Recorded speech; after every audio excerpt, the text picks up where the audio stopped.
తాతామధు గారు కూడా ఫోన్ లైన్లో ఉన్నారు. తాతామధు గారు, మీరు క్విక్గా చెప్పండి, ఈ జూబ్లీహిల్స్ ఎన్నికల ప్రభావం కానీ లేకుంటే బీహార్ ఎన్నికల ఫలితం కానీ దేశ రాష్ట్ర రాజకీయాల్లో ఏమైనా ప్రభావం చూపిస్తుందా? ఏముండదా దీని ఎఫెక్ట్? ఏముండదు, ఇది ఒక ఎన్నిక ఇక్కడి వరకే పరిమితం అవుతుందా? కళ్యాణ్ గారు, ప్రజాస్వామ్యాన్ని బలంగా నమ్మేటువంటి వ్యక్తుల్లో నేను ఒకడిని. ఇక్కడైనా అక్కడైనా ప్రతిపక్షం గెలవాలని నేను బలంగా కోరుకుంటున్నా. దానికి 2 రీజన్స్ ఉన్నాయి.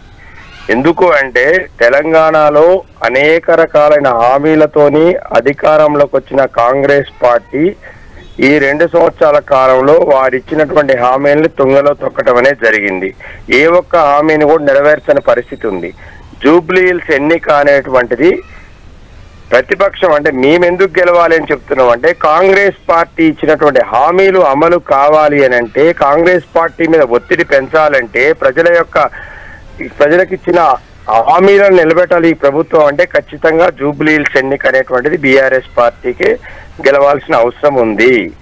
రెండో అంశము, ఇక్కడ 4 లక్షల మంది ప్రజలు ఇచ్చేటువంటి ఓటర్లు ఇచ్చేటువంటి తీర్పు 4 కోట్ల తెలంగాణ బిడ్డల యొక్క హక్కులు కానీ హామీలకు కానీ ఈ ప్రభుత్వం మెడ మీద కత్తి పెట్టి పని చేయించే విధానికి ఉపయోగపడతాయి.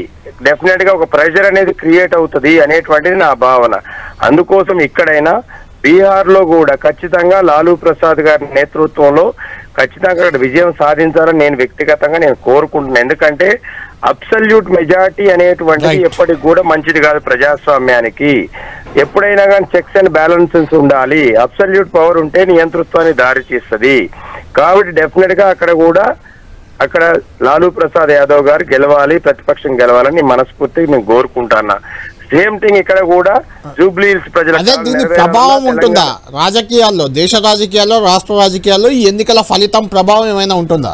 ఖచ్చితంగా చూపిస్తుందండి, డెఫినెట్ గా చూపిస్తుంది. ఎందుకంటే ఇక్కడ ప్రజలు ఏదైతే కాంగ్రెస్ పార్టీని నమ్ముకొని కేసీఆర్ గారు కాదు మీ కేసీఆర్ గారి కంటే మేము ఈ హామీలు అంటే ఈ అన్ని అంశాలు మేము ఇస్తామని చెప్పి కాంగ్రెస్ పార్టీ ఏదైతే మేనిఫెస్టోలో పెట్టిందో ఆ మేనిఫెస్టోను నమ్మి ఈ రాష్ట్ర ప్రజలు మోసపోయారు. కాబట్టి మరొకసారి వారికి ఒక అవకాశం అనేది వస్తుంది. జూబ్లీహిల్స్ ఎన్నికల్లో బీఆర్ఎస్ గెలవటం ద్వారా డెఫినెట్ గా ఈ రాష్ట్రంలో రాజకీయ పునరేకీకరణ జరుగుతుంది అనేది నా భావన.